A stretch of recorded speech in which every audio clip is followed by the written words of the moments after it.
Doy gracias a Dios porque nuevamente me permite comunicarme con ustedes por este medio electrónico. Reciban un cordial saludo. El día de hoy vamos a meditar en la octava bienaventuranza. Y antes de iniciar voy a leer las bienaventuranzas que encontramos en Mateo capítulo 5 versículos 1 al 12, que dice de la siguiente manera: Viendo la multitud, subió al monte, y sentándose vinieron a él sus discípulos. Y abriendo su boca les enseñaba diciendo: Bienaventurados los pobres en espíritu, porque de ellos es el reino de los cielos. Bienaventurados los que lloran, porque ellos recibirán consolación. Bienaventurados los mansos, porque ellos recibirán la tierra por heredad. Bienaventurados los que tienen hambre y sed de justicia, porque ellos serán saciados. Bienaventurados los misericordiosos, porque ellos alcanzarán misericordia. Bienaventurados los de limpio corazón, porque ellos verán a Dios. Bienaventurados los pacificadores, porque ellos serán llamados hijos de Dios. Bienaventurados los que padecen persecución por causa de la justicia, porque de ellos es el reino de los cielos. Bienaventurados sois cuando por mi causa os vituperen y os persigan, y digan toda clase de mal contra vosotros mintiendo. Gozaos y alegraos, porque vuestro galardón es grande en los cielos, porque así persiguieron a los profetas que fueron antes de vosotros. ¿Cuál es la octava bienaventuranza? Bienaventurados los que padecen persecución por causa de la justicia, porque de ellos es el reino de los cielos. Miren ustedes, en Mateo capítulo 5 versículo 10 encontramos la última de las bienaventuranzas. Bienaventurados los que padecen persecución por causa de la justicia. Y con esta palabra nuestro Señor Jesucristo concluyó la descripción de las características del cristiano, el cual tiene un corazón limpio, es pacificador, es misericordioso. Y esta última bienaventuranza está dirigida de manera especial a todos los creyentes en Cristo que experimentarán persecución. Los versículos 10, 11 y 12 forman parte de un mismo pensamiento. Por lo que en el versículo 10 encontramos la bienaventuranza enunciada. En el 11 vemos una repetición con el énfasis sobre el tiempo, donde dice: cuando por mi causa os vituperen. Y en el versículo 12 la reacción que se espera de los ciudadanos del reino, que dice: gozaos y alegraos.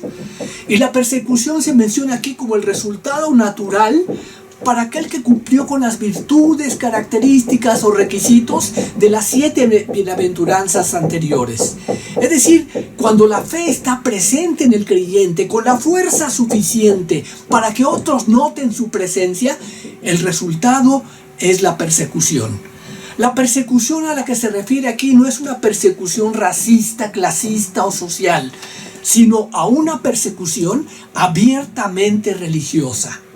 Y la persecución, de acuerdo al versículo 10, es por causa de la justicia. Y de acuerdo al versículo 11, por causa de Jesús. Y consiste principalmente en calumnias, vituperio y mentiras. Miren ustedes, los valores y el sistema de valores del reino de Dios son una amenaza para los valores y el sistema de valores del mundo. Son mutuamente contradictorios. Por eso el mundo odia al cristianismo. Y no cabe duda que aunque todas las bienaventuranzas son impactantes, en cierto modo, esta lo es todavía más. Miren ustedes, esta bienaventuranza es muy importante hoy en día, porque esta bienaventuranza es muy pertinente, adecuada, oportuna para los cristianos de nuestro tiempo. ¿Por qué? Porque al igual que en los primeros siglos del cristianismo, la realidad es que en pleno siglo XXI, en este preciso momento, hay cristianos que están siendo perseguidos con saña en muchos países, incluyendo algunos lugares de nuestro país. Y quizás se podría decir con justa razón que este versículo es de suma importancia para todos ellos. Pero no solo para ellos, sino parece que hay indicios de que la iglesia se halla frente a la prueba de persecución de la que habla el apóstol Pedro. Ahora bien, ¿cuál es la causa de la persecución? Es por ser justos, por practicar la justicia, es decir, por ser como el Señor Jesucristo.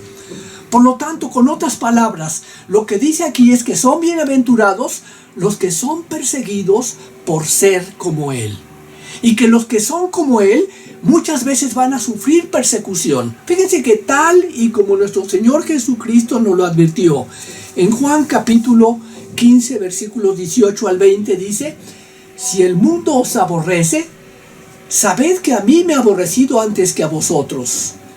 Si fuerais del mundo, el mundo amaría lo suyo, pero porque no sois del mundo, antes yo os elegí del mundo, por eso el mundo os aborrece.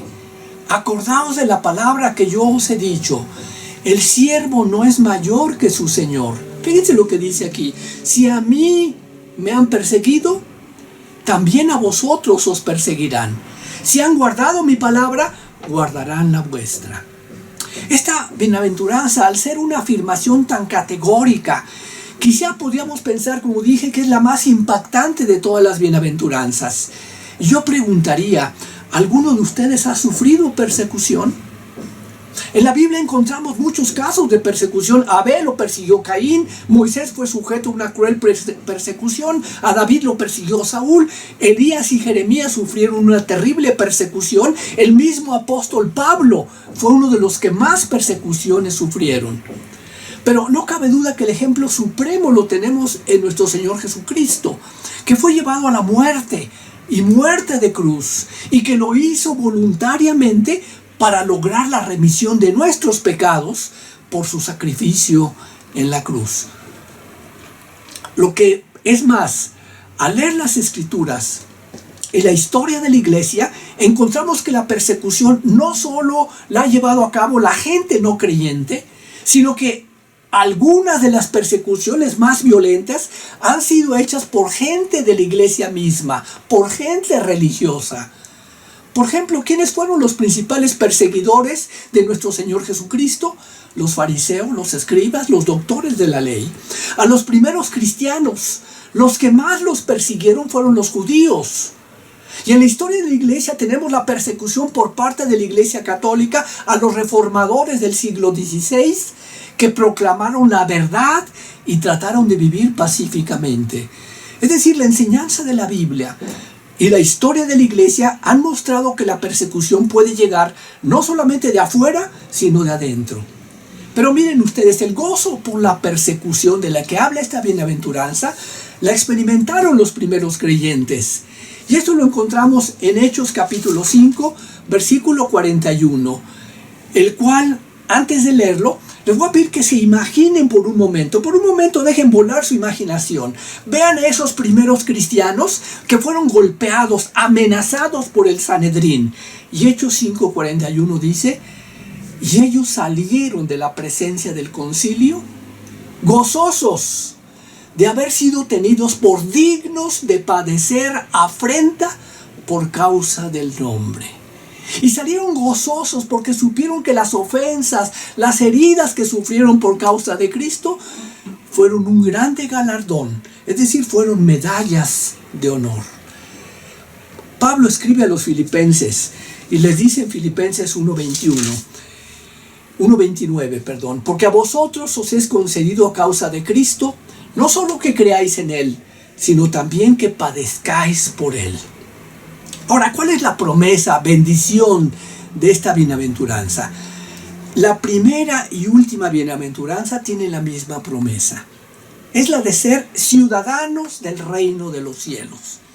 Y esto, además de todas las otras bienaventuranzas que están contenidas, las otras bendiciones, que están contenidas en las otras bienaventuranzas, que también pertenecen a los ciudadanos del reino de los cielos, y todos coinciden en que nuestro Señor Jesucristo comenzó y concluyó con esta promesa específica, para dejar bien grabado en sus oyentes la gran e importante bendición que es pertenecer al reino de los cielos.